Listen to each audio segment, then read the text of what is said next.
Hi, I'm Cindy Nolte. Thank you for joining me on this week's episode of Fresh Look on Life TV. This week I'm delighted to be joined by my colleague, Marilyn Gordon, of the Center of Hypnotherapy in Oakland, California. Thank you so much for joining me, Marilyn Gordon. Thank you for asking me. You're the director.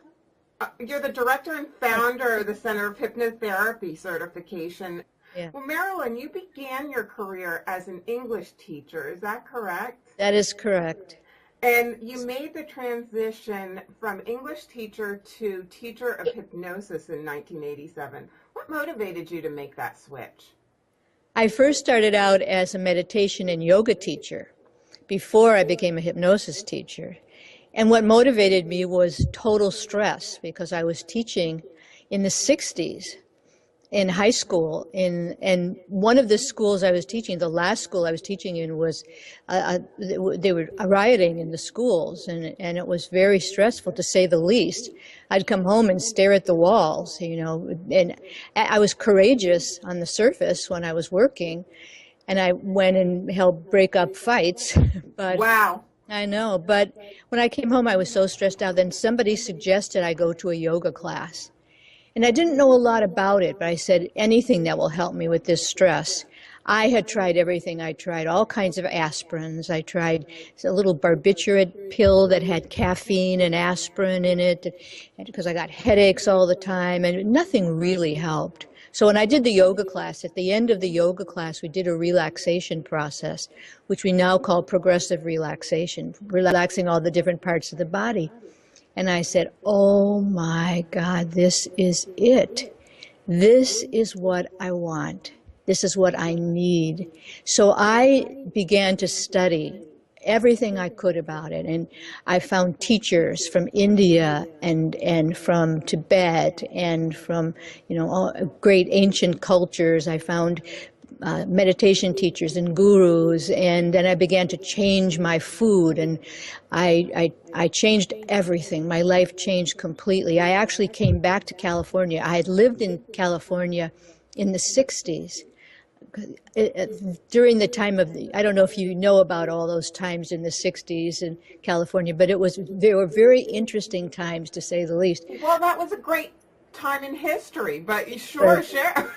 It was. Well, the free speech movement was going on. I lived in Berkeley, and the students were protesting quite a bit for free speech. And I was not much of an activist. I had a little baby at the time. So I sometimes would wheel her up to the campus and watch, some of the things going on. But, I had a whole different kind of life. But I came back to California in 1970. And my life completely changed. As I said, I changed my food. I changed my lifestyle. I changed the work that I was doing. I wasn't teaching high school anymore, but it took me a while to get my bearings because I didn't know exactly what to do. So I did temp jobs, and I sold aloe vera juice and did all kinds of things to keep me going. And finally, I found out how to help people by helping them to get in a state of meditation and then work on the difficult issues of their lives. And I took a seminar program called EST. I don't know if you've heard of it, EST. It was given by a man named Werner Erhard. Now, at the time, he was very, very famous, and the program was famous. I took the very first class of EST. Actually, the program turned into the Forum, which you may have heard of. I've actually taken it, yes. Okay. Well, I took the first thing, which was called EST, Erhard Seminars Training, by this incredible teacher named Werner Erhard. And what happened is it transformed my life truly, because I was able to go inside and shift the pictures inside of myself and work on issues, change my relationship with my parents, change my relationship with my child, work on all kinds of things. And then I began doing that kind of work, just helping people to transform by taking them inside. And I had no idea it was hypnosis. I had no idea until 1987. And that's the time I met a woman that was she had just gotten her certificate in hypnosis. So I said, well, what did you do in the certification? She said, well, we help people relax and we help them work on their issues. I said, you're kidding. You can get a certificate for that. So then I decided that I was going to get mine also. And it was just a revelation for me to be able to do this because I had trouble grounding my work in the world, finding my way, making it a viable kind of process, position, whatever you want to call it, until I got my certificate. And then I hung up my shingle. And I learned how to do other things, like I learned how to stop smoking, and habit control, and weight loss, and all of the other things I didn't know I could do with the skills that I had. So when that happened, my life changed again because I could put myself on the map and begin to really do my work in a more professional way. Wow. So it was really, you were using it to help yourself, and then you discovered it was something you could use to help others. That's the way I always do it. I do use it to help myself, and then I say, oh, well, this is teachable material. And so then I teach it, because I've been a teacher all my adult life. I've never been a corporate person. I've been a teacher.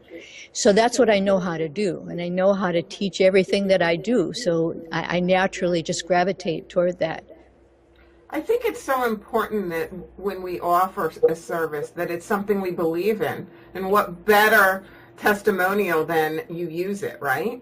Absolutely, absolutely. And I've done it on myself. I know that it works. And, for example, I've done past life regression on myself, and I've really resolved a lot of things. I've released some old patterns, like the fear of abandonment. I did past life regression on myself with that, and I had some real revelations. And fear of public speaking.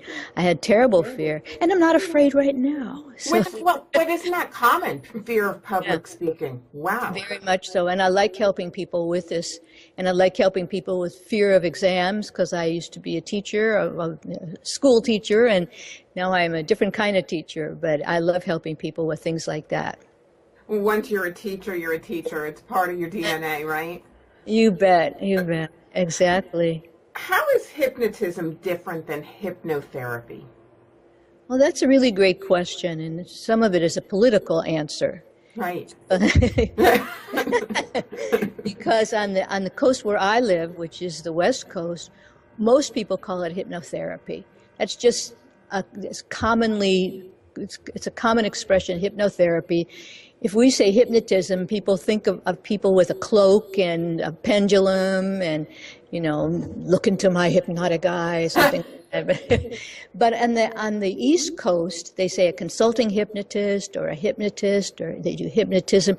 And some of it is because of the lobbying of psychologists or people who've had years and years and years of schooling, and they say, well, we've had all these years of schooling to call ourselves therapists. We don't want people who are doing this other work to call themselves therapists. The truth of the matter is that it's a turf war, and we can do things as hypnotherapists or hypnotists faster and deeper. And so some of the therapists that say, well, we don't want you to do it at all. So it has become that kind of turf war. And really, there isn't a lot of difference. Well, yes, there is some difference, because there's different ways of working. There's so many different ways of doing hypnosis. One way is by engaging with the client interactively in hypnosis, in a state of relaxation, and finding out things and understanding things.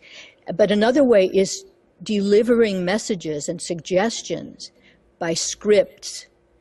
And so sometimes people do both. Some people do one or the other. So I hope everybody who's listening knows what I'm talking about. Well, I mean, and I know from practicing in New Jersey, we have to be careful about using the therapist or hypnotherapist because of the state laws. Right. And there's probably other viewership areas, because this goes out to New York too.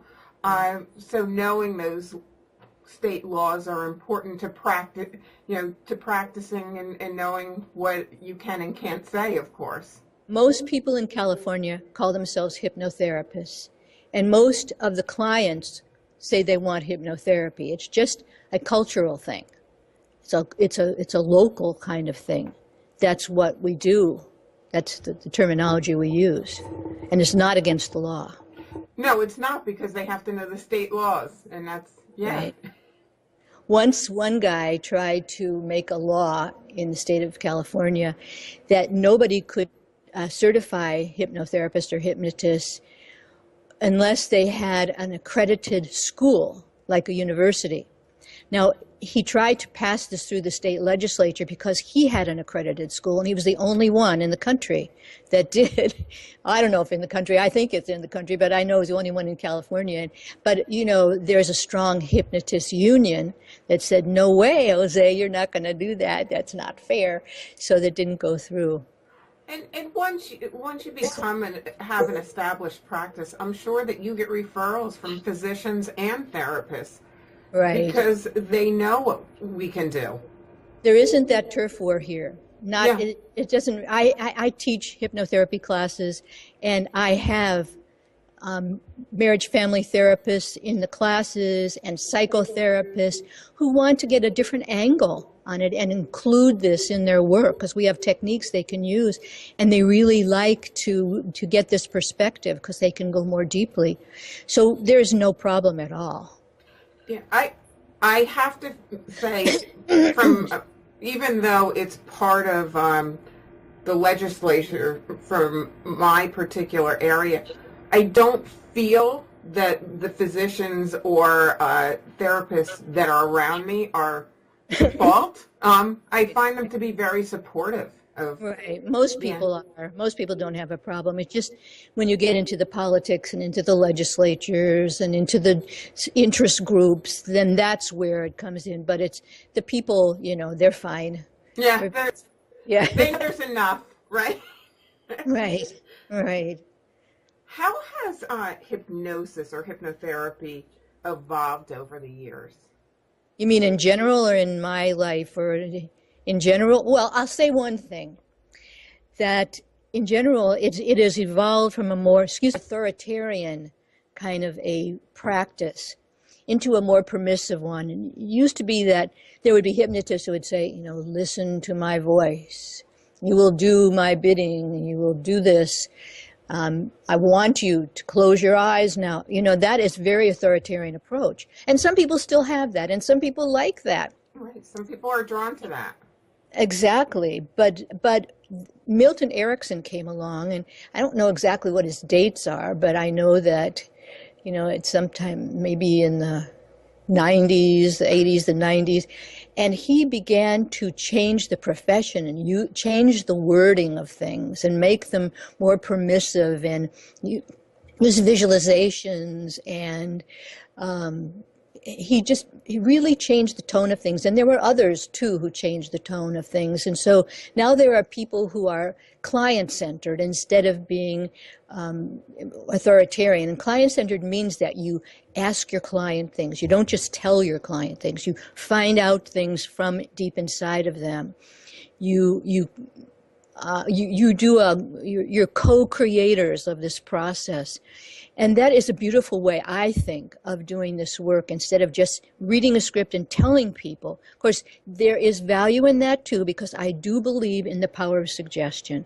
And there's great value in some scripts. Some scripts are not appropriate for everybody. And people who only use scripts, they run the risk of not being relevant to the person they're reading the script to. Or they'll say things that people are afraid of, like you're walking along the beach. I want you to walk along. I don't like the words "I want you to." No. They'll say, "I want you to walk along the beach now." And sometimes people are afraid of the beach. They're afraid of the water. It's too hot for them. They don't like it. And so, doing work that way, it doesn't really take into consideration the needs of each individual. But hypnosis has really changed to bring that in, to bring in the needs and bring in the communication with the other person. And by client-centered, for people who don't understand, it's not so much about you will or you must. It's about getting their feedback on why they want to make the changes and using their words. Exactly. And the way that I see it and the way I like to work is with a client's own wisdom. And so I ask them, what would your wise mind tell you about that? And so I ask them, let's say we're doing a session and I ask them what they're experiencing inside. They say, well, I see something. And I say, well, what is it? It's a green hippopotamus. So then I will have no idea what's going on. But I'll say to them, well, what would your wise mind tell you is the significance of that green hippopotamus? And more often than not, they'll have an interpretation. Well, that represents, my carrying a load of money or something like that. Sounds good to me. Right, me too. So I ask people all the time, because the client-centered work means that you value the input of the client, that you want to know what's in their minds, in their deep inner minds, and in their conscious mind. What's going on for you? So let's take a look at it. And that's I think is a noble way of going about it. But as I say, the other ways of doing it are perfect for some people. Some people really love authoritarian anything. They want to be told what to do. That's their way. And they'll do that with churches and with teachings, all kinds of things. That's their lifestyle. And that's fine, as long as they don't say to me that I need to do it their way. Right. And that's why it's important to go to the professional that they're drawn to, really, right? Because there's a lot of choices out there. And that's what happens anyway. People are magnetized by something that resonates inside of them, that with the other person, they're magnetized to a particular kind of person. I once talked with this woman. She's a hypnosis researcher and a very interesting person. She did past life regressions, but she never got emotional stuff going on when she did past life regressions. And for people who are listening, a lot of people get emotional experiences when they do past life. But she just took people back into a past life to see what was going on, and that was it. So she told me, she said, I'm doing a study now of hypnotherapists or hypnotists to find out exactly why certain people go to certain practitioners. She said, well, I feel that whatever the hypnotherapist or hypnotist feels is the reality, they'll bring that kind of person in.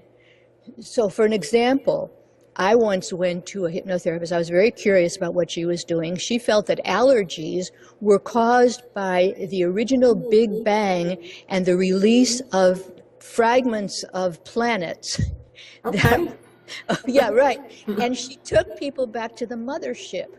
And everybody that came to her went back to the mothership. I went back to the mothership because that was her expectation. So, whatever you have as an expectation is what you bring.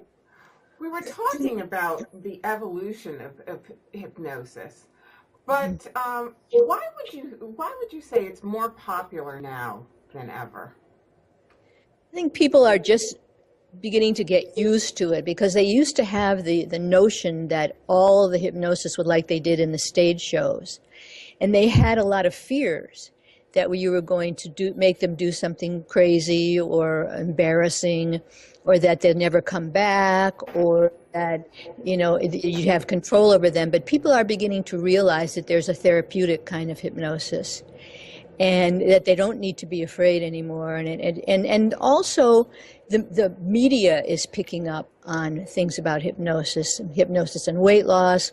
Brian Weiss is coming on Oprah and talk about past lives, and it's just it's becoming more prevalent in the everyday modern world. And people, and there's word of mouth. People say, oh, my friend stopped smoking with hypnosis, I'm going to try doing that too. Or my friend passed her tests with hypnosis, and I want to do it also. So there's a lot of word on the street about it becoming more powerful, except some people still have fears. And I build it into the talks that I do with them. You know, I say to them, you know, you'll have full awareness, you'll have full control, you'll know everything that's happening, you'll get what you need, it's going to be the most wonderful experience you've ever had. You know, it's just a great thing that you're going to really enjoy. So I build it as a pre-hypnotic suggestion. And for somebody who hasn't experienced hypnosis before, is there that feeling of being out of control, or how does someone feel when they are hypnotized? Well, everybody has a pretty different experience, but usually they feel a kind of lightness of their being, or they feel it's maybe a little strange for some people to feel so relaxed. They've never relaxed so much, but it's very deeply relaxing. I worked with a little 9-year-old boy yesterday, and he had never done this before, and he says, "Oh, it feels weird." I said, you know, the feeling of before you're going to sleep, just while you're going to go to sleep, and sometimes you have images in your mind and all kinds of things hook up together inside your imagination, and then you kind of feel you're not awake, but you're not asleep. That's similar to this. So I do my best to give them something that they can hold on to, that, you know, they can understand it with. And I think that makes it very simple for a child, especially, to understand. Right. We can all relate to going to sleep. Right. Right. Let's say that I have a problem that I come to you for. How would you begin? I have a methodology. I have a 4-step method that I use and I teach also. And I call it the transformational healing method. So the first thing that I do is, I send people a questionnaire. I have about 6 different questionnaires. I have a healing questionnaire, a weight loss, smoking, mentoring questionnaire, drinking, etc. And so I ask people to fill it out beforehand, and they could either send it to me by email or they could bring it to their session, and we start talking about it. And actually, the very first thing I do with people is I just make contact with them and create rapport. And I think that's so important because, you know, they're going on a journey with me, and I'm going on a journey with them, and it's an intimate journey because it goes deep inside, and I want to know who I'm going on this journey with, and they want to know who I am. So I do my best to talk about, you know, what their children. They show me the pictures of their family on their phones, and, you know, did you have a good excursion getting here? Did you find a parking place? And all of that. And then we start talking about the questionnaire, and it starts out really saying what the problem is, and then how do they see the solution? What would they like to see for their life? And I ask people, do they have any spiritual path also? And I ask them that because some people have a spiritual path that can help them to transform their lives. And I want to make sure I'm specific if I use it, that I don't say, you know, and Jesus is with you if they're Buddhists. You know, I want to make sure that I'm appropriate with them. And some people don't want to get into that at all, and that's fine with me. So I need to find that out. But the things they tell me on these questionnaires, I use later because I make people these 15-minute recordings. I make custom recordings each time that I do a session. So anyway, the first step is to talk with people. And the second, I have about 6 different techniques, pre-hypnosis techniques that I teach people. They're techniques to manage their stress, to help them to release problems when they come up. So I teach them these. I do them with them so that I don't teach them all, not all at once. I take 1 or 2 so that they can use it any time, but it'll lead into the hypnosis. And then we do hypnosis. I do a special kind of induction. Induction means the way I get them to go into hypnosis. And I do a touch hypnosis. That's what I call with clients. And I touch their forehead, jaw, shoulders, hands, knees. I might snap my fingers. I might suddenly go like that. I might drop their arm down. I might do some other things with their arm. So it really helps them to get into hypnosis without having to worry about thinking, oh, this isn't working, because it works. It's deep and it's non-cognitive. You know, it's a touch experience. It's something that they can truly feel. So, and then after I do that, I make the beginning of their recording, which is a deepening of their relaxation. Take them for about 5 minutes. I take them into relaxation and count numbers down. Count numbers and use alphabet letters.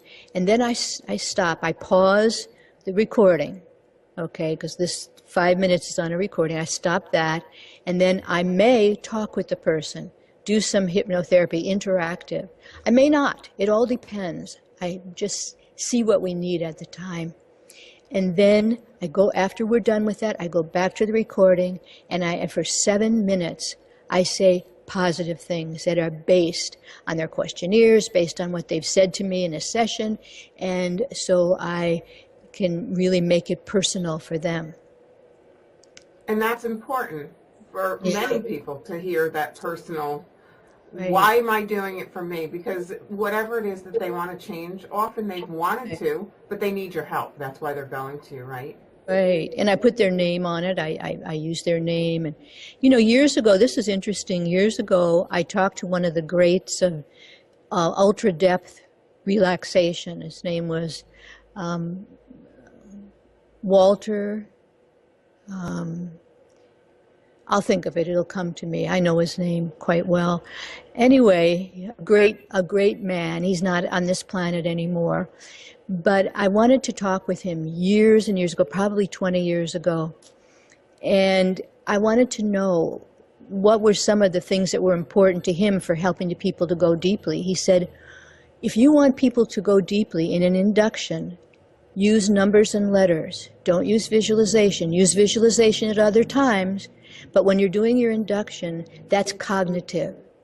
That is something that people have to think about, use the intellect for. So if you want them to go deeper, use something that's more from the reptilian brain, that's more from the primitive brain, the numbers and the letters, and help people to go deeply that way. So I use touch, I use numbers and letters, and, you know, talk about the relaxation of different parts of the body. So these are things that are primitive, primal for people, and this helps them to go in. What can people accomplish through hypnosis? Just about everything. Just about everything, for lots of different reasons. Because sometimes in hypnosis, people find out the reasons why they're having difficulties, and they can accomplish what they want. Sometimes suggestions can be made during hypnosis, and we are naturally suggestible. For what reason, I don't know, but that's just the way we're created. It just works. It just works. It's just the way we are. So what kinds of things? Everything. I mean, you could work on habits. You can work on achievements. You can work on things that you want to be. Whatever your dreams are for your life, you can work on that. You can work on manifesting. You can work on old traumas, old problems. You can work on your golf game. You can work on your public speaking fears. You know, you name every human situation that, you know, is just part of all the human dilemmas that hypnosis can help it. And it's tremendously creative in that we have the tools to do all this, which is pretty extraordinary.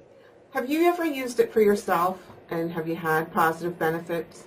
I use it every day for myself, every single day. I mean, first of all, I'm also a meditator, and I do yoga, and meditation and hypnosis are truly one and the same, except that, you know, during meditation, you really want to quiet your mind, while in hypnosis, you want to do things, do activities with the mind.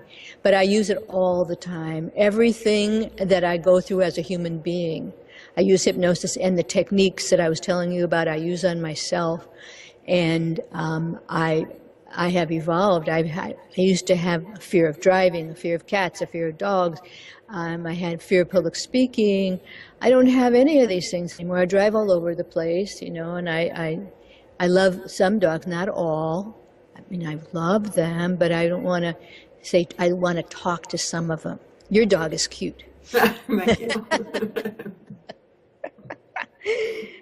But I've come out of all these situations that I had myself, I had been dealing with. I work on it all the time because I'm a growing being also, so I use this to help myself grow. How important do you think that is for anyone who's in a professional capacity where they're helping others to continue to work on themselves? I think it's very important because, we're emitting vibrations with people, and we transfer our vibration to people. And if we have a fear and we're holding back, we'll transmit that. I don't want to discourage people from working if you haven't become an enlightened being, because most people have not. Right. But I think working on yourself is really important so that you'll send the message out to your clients that, I'm here with you. I'm here with you, and I stand as a possible example of what can be done. But, it's not, most people are not perfect, not perfected yet. Yeah. So let's just keep doing the work no matter where we are. And you'll bring to you, everyone's got people who are less developed than you are, no matter where you are. And everybody's got people who are more developed than you are, no matter where you are. So you'll bring the kinds of clients you need. They're attracted to you for their reasons too, Yeah. right? Yeah. Yes. Drawn to you. You created your own hypnotherapy method. Can you tell me more about that? You'd mentioned it briefly. Yeah, I was just the steps that I was telling you, the Right. 4 steps. That's the transformational healing method. And I have it down to a real methodology right now. I have it written on 6 pages with what to do with each step along the way. And that's what we use to teach people how to do this work. And it makes it easy to do it because it's all the segues are written down and all the protocols are written down. So the first step is interviewing, talking with a client. The second step is using the special pre-hypnosis techniques. The third step is, we're doing the induction, but then after that, doing hypnosis and different kinds of inner healing. And the fourth step is making the recording, finishing the recording. So it goes in a natural sequence. It flows in a natural sequence from one to the other. I use it all the time, and I also teach it. And it's easy for people to learn. But all they need to do is practice and practice and practice, and they can get it. Because all the segues and all the protocols are written down. And they just keep that. And, they can even use it during a session because most of the time their clients will have their eyes closed. So. Well, it's easy to learn. It's easy to memorize, too. It's not something they necessarily are going to have to keep in front of them the whole time. Eventually, it's just going to flow, right? Absolutely. Absolutely. Yeah. How would you, now for somebody who's not familiar with hypnosis at all, how does your method differ maybe from the traditional hypnosis that they may see, especially those ads for group hypnosis that are the large group stop smoking or whatever? I think that one of the main differences of this kind of work is that you are paying attention to what's going on inside of the client, and you're receiving feedback from the client. And that, in a huge group like that, and I've gone to those things just to see what they were like, you can't really get a lot of feedback. There's just too many people. Absolutely. So you do more group suggestions, and you sell them a lot of recordings. They go to the back of the room and spend their paycheck on a big bag full of recordings. It's a great great business. And, some people have had success with those kinds of programs. Some people haven't because they need they need an approach that's more intimate for them and that listens to their feedback. Because sometimes we need to know what's in a person's way. What's in the way for them to get what they want and be what they want and do what they want. There are often things that are blocking. So when we do one-on-one, we can find those things out. When we talk to a person, we would have access to their inner issues. We can find things out. Would you expand on what happens when I use hypnotherapy for personal transformation? Do they go through step by step? Is it a one-time process? Okay, I get your question. Yeah. Everybody's different. Some people really need a lot more contact with a hypnotherapist or hypnotist. They need to go through it a lot more. Sometimes people need to Walter Secord. That was the name of the person. All right, perfect. You said you would think of his name. Just came right in. Some people really need a lot more connection, more times, you know. And it also depends on the kind of issue people are experiencing. There are some people who can do things in one session because I make them a recording, and they just need the one session to jog their memory of the possibilities. But, you know, I'm changing. I used to do, 1, 2, 3 sessions, and I thought that was fine. But I'm beginning to feel that people need more. They need more contact with the hypnosis, even with the recordings. So I'm shifting my practice now. I'm in the state of a shift at the moment. I just feel like some people need to go deeper inside themselves and seeing if there's anything else in the way. Some people just need to be reminded, over and over they need to be reminded. What we're doing is working with the neural pathways of the brain. And we're making suggestions that shifting, the neural pathways are like superhighways of thoughts, ideas, habits, that there's like a car riding on it over and over and over, and it becomes ingrained because we go over that highway so much. But we're building new highways. We're not destroying the old one, though it disintegrates after a while when people ride on the new highway. So in doing that, sometimes we need more contact with a person in order to build the new. And so, I think, actually another thing is that I read, and I wish I had this, I'm going to see if I can research it again. It's an article written about hypnosis that one time has certain number of, a certain kind of percentage of results, but when you get to 9 or 10, you have 90% results. When you have more contact, the more contact you have, the greater the success. And I thought that was very telling. I'd like to find that. I saw it on Facebook somewhere, and I wish I had saved it. But I will do my best to find it again, because it's really, really interesting. But, some people, they know what they want to do. They're ready to do it. They just need a catalyst. And you as a catalyst can go like that and do one session, make a recording, and that's all they need. Like some people who are ready to stop smoking. They've washed out their ashtrays. They've, made a decision. They decided they're going to, breathe on a break instead of smoke, have a breathing break and all that. And so they are just ready. They're ready, and you can be a catalyst for them to be totally ready. But most people are, yeah. Go ahead. I mean, and you're going to have some people that are going to fully admit that they're not going to listen to your recording after you make it for them. And some of them don't listen and they don't admit it. And some of them listen to it all the time. So totally all the time. Yeah. It's amazing. And I can tell some of the times that they listen. I send the recordings, I send them as MP3s.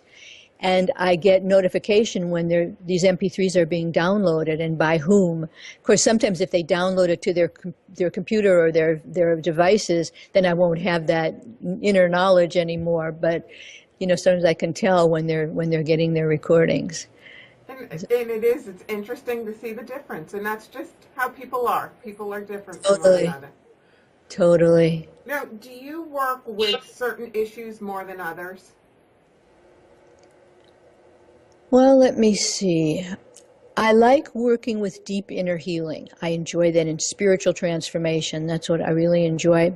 But I have people test taking. I get some of that. and smoking some. I'm not as much as I used to. I think there are fewer smokers than there used to be. There sure are, yeah. Yeah. And Different kinds of... people are quitting. It's different. I'm finding that a lot of times people come in and say they want to quit because they feel it's not socially acceptable anymore. Right. Well, there's a lot of brainwashing going on in the media too, and the kids say, "Don't smoke, it's bad for you. Don't do that anymore." So, which is great for them, right? Great. It's really great. The kids are helping. Now, is there one particular thing that you can cite that hypnotherapy has helped you with, maybe an achievement or a change that you were unable to make without the help of it? Anything? Well, as I was mentioning before, all my fears. I had a terrible fear of public speaking. I'll tell you a little bit about it. You want to know a little bit about, I worked on myself with hypnosis, self-hypnosis, and I went inside and I saw a picture of myself as about 10 years old, and I was playing the piano in a recital, and I made a lot of mistakes.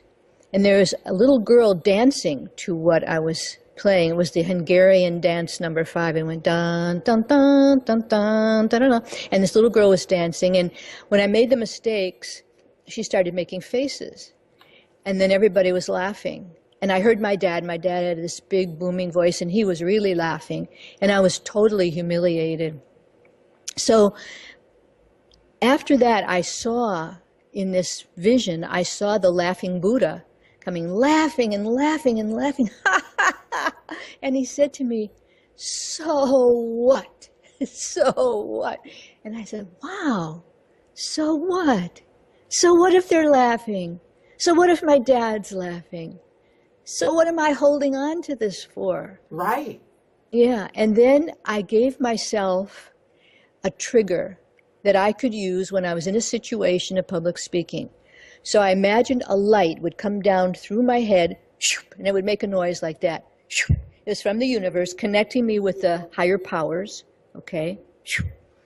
And then I got a feeling for a great being who'd come and said, "I'm with you, and I'm going to channel those words through you," okay?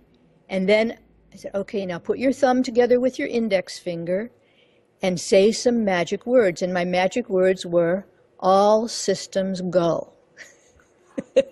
I like that. Yeah. So then when I was in this situation, going, "The great being's here. I'm giving you the words through you. And now all systems go." And then I put myself in another state of consciousness, and I was able to let it all come through me. Instead of doing it from my ego state, I was able to let it come from the universe. But I'm sure a little child, that was a very painful experience, and not remembering exactly when it started. It was painful. But for some reason, the laughing Buddha kind of disintegrated all the pain. It's just that doesn't matter anymore. Just let it go. I like that song. Let it go. It doesn't matter. It doesn't matter. She, the little girl, and me, 2 of us, we became one, and we transformed the situation into something that was okay. Was okay now. Now, you spoke to me about some upcoming courses that you're offering at your center. Could you talk more about what's going on and what's coming up? Oh yeah, we have a school in our school. We have a school called the School for Higher Learning, and we have courses that we teach by telecourse. That means that they're over the telephone lines in group conferences, and we have a bunch of different topics. The one we have coming up right away, I don't know when this is going to be airing, but we have one coming up right away in pain relief. And it's a terrific course. It's a really terrific course. And if people are interested in pain relief, they can go to our website. Is it okay if I say? Sure, absolutely, please. Okay, it's www.lifetransformationsecrets, with an S at the end, lifetransformationsecrets.com. And over on the left is a menu, and it says telecourses. And it's pain relief. That's coming up in about a week. but we have a free program coming. As I say, I don't know when this is going to air, but it's going to be airing tomorrow night, which this is Tuesday, tomorrow's Wednesday, the 4th. And even if you put yourself on there later, we can send you the recording of it. It's going to have a lot of techniques for pain relief, either for your own use or for use with clients and other people in your family. And the person who teaches it is just terrific. She's got a beautiful voice, and she's a very heartfelt person, and she's experienced a lot of her own pain and has worked on it and helped herself and helped many other people very beautifully. And then I have a course coming up. Did you want to say something? Yes. By pain, are you talking about chronic pain? Is that what you're speaking Chronic, of? any kind of pain. But we're talking about mainly physical pain. Okay. But some emotional pain, but all kinds of pain that, physical and emotional. So this is a course for who? Who should consider this? Everybody, anyone who has pain or who works with people with pain. Okay. To become certified as a certified pain relief practitioner. So do you need to be a practicing hypnotist already to take the course? No. Okay. No, it's for everybody. Okay. And it's given once a week over the phone lines for 5 weeks. And we deliver all kinds of materials, documents, all kinds of good things. So it's just a terrific course. We have other courses too. We have a course this is an interesting one coming up, addiction, recovery, and spirituality. That's the one that's coming up. We have another one that's going on right now, transformational coaching. Another one called IBS practitioner, helping people with irritable bowel syndrome. And we have some other ones coming up. There's going to be for intuitive coaches and all kinds of good things. So you can find the menu of these courses, and not all of them have up-to-date links, but they're coming. Okay. They're coming. So tell me more about, you were going to mention the spiritual. Yes, I have a course called Spiritual Healing Power. It's my baby. It's Okay. what I love. It's what I really love to do and what I really love to teach. And I taught it last year as a 6-week course, but now it's becoming a 3-month course. Wow. Yeah, and it's like a huge online seminar program where you have videos. The videos are, I have to say it, they're awesome. I'm sorry. I don't want to, pat myself. You don't have to say it's awesome. It's awesome. They're beautiful. They're about all kinds of beautiful spiritual topics, such as getting in touch with the universe and making a spiritual connection, and what you can do to heal your life when you make the spiritual connection. How can you work on becoming more peaceful? How can you work on your issues, work on anger, fear, work on anything that's bothering you, your relationships, and how you can do it in a spiritual way using special tools. And I give many, many techniques. So the videos themselves, there are 6 videos. We're going to have 2 of them per month. They're beautiful because they're all done with graphics and with video, what do you call them, little video snippets of, of light pouring down and of sun radiating. It's very moving, and a lot of techniques on there too. And we're also going to have 2 videos per month, 2 teleseminars in which people get on there and talk about their issues, and we help them transform their lives. And then there's going to be a guest speaker per month, a guest speaker on different topics, one on intuition, another one on Course in Miracles, another one, I think it's going to be on pain, but we're still working that one out. And I'm going to be also doing a webinar on related topics, like how to increase your vibration. And I'm also going to be giving a free program coming up. So we don't have the link up yet, but if you go to www.lifetransformationsecrets.com and you put your name in my newsletter box, and by the way, you can also get 3 free MP3s, okay? You can get those on our website, and if you do that, you'll also get on our newsletter, and I'm going to be announcing all these programs in our newsletter. Our newsletters are very pretty also. They've got lots of graphics and lots of news, and they're fun to get. So I would love to have people come and be with us. I'd love to, if you're someone right now listening to this and you're interested in these topics, please come and join us and participate in what we have. Now, so the spiritual hypnosis program, that's for practicing hypnotists, or again, individuals who want to make those changes? Well, this is spiritual healing. Part of it is about spiritual. Yes, part of it's about spiritual hypnosis, one of the modules, but the other is about spiritual healing. Say we have topics working with the great beings, or working with the healing power that's naturally inside of you. How can you tap it? How can you use it to heal anything in your life? And working with prayer and meditation, and working with helping yourself to understand your life purpose. What did you come here for? And how are you going to be making your contribution to the world? So the modules cover all these different topics, and they're full of pictures and music and everything. It's just, I love this program. As I said, it's my baby. And certification, or is that a program for somebody who wants to transform? It's both. You can become certified as a spiritual healing practitioner. You just have to do a few things, and then you can get a certificate in that. And most of the things that we teach are for certification, but you don't have to get them. And, that's just an extra that we give. It was so fun to talk to you. I always enjoy catching up with you. Can you once again just repeat where people can find out more information about you if they've become intrigued with you in listening to your interview?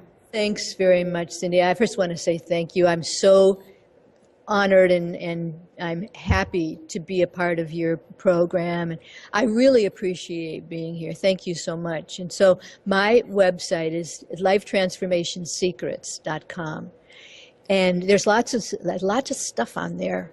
There's meditations, relaxation, there's free stuff, there's the courses that we teach, you can see them. I have books, I've got 11 books up on Kindle, and most of them about healing, and there's all kinds of good stuff, yeah.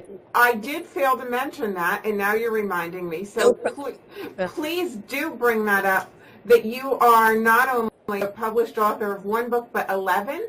Yeah, some of them are paperbacks, 4 of them are paperbacks, and then the rest are ebooks.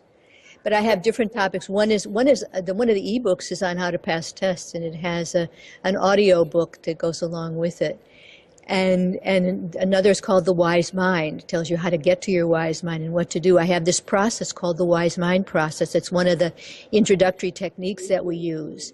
And it's very powerful. If anyone's listening and you're a practitioner, read about the Wise Mind process, because it's easy to use, it's easy to do, and it creates fantastic results.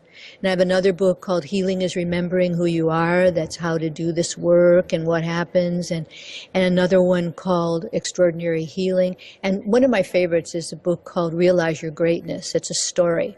It's like Alice in Wonderland. It's a story of Alice, but this is a different Alice, and she is having a terrible life. She has a bad relationship. She does not like her work. She's having trouble with her finances, and she's sitting in the park and falls into a hole in the ground.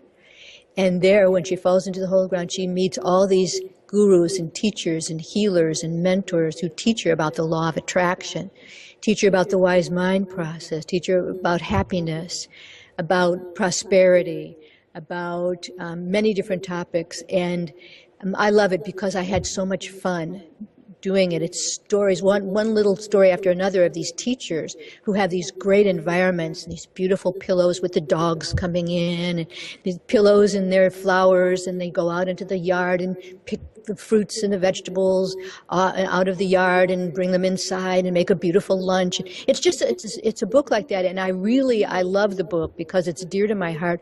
And then Alice changes her life totally, and she meets somebody.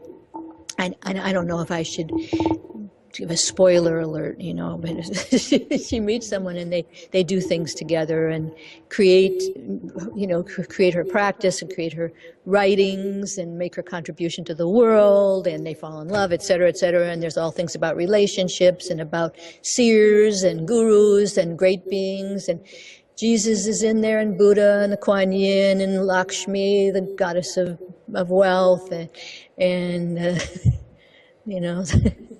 they're all in there. They do things and they talk, and What a great story. And the name of that again? it's called Realize Your Greatness. And where can they find these books? All on Amazon. If they want to find all the books, they just put my name in the little box there. Go to books, and then Marilyn Gordon is my name, MarilynGordon. Just put my name and they'll find all of the books in a list. And I have an author page there also that has all these books on there. I have children's books. I have 2 children's books also. I love children, and I want to write more. As soon as I can, I'm going to do some more children's books. That's a fun thing to do, right? Very much fun. Very, very, very good. Kids are great. Kids are great. Yeah. It lets you be a kid, because I think it's good for us to open up that kid inside once in a while. I think that's true. I agree. Yeah. Thank you so much. Thank you. Once again, I'd like to thank my guest, Marilyn Gordon, for joining me. And I'd like to thank you, my viewers, for joining me this week and every week. Until next week, I wish you peace, love, and joy beyond your imagination.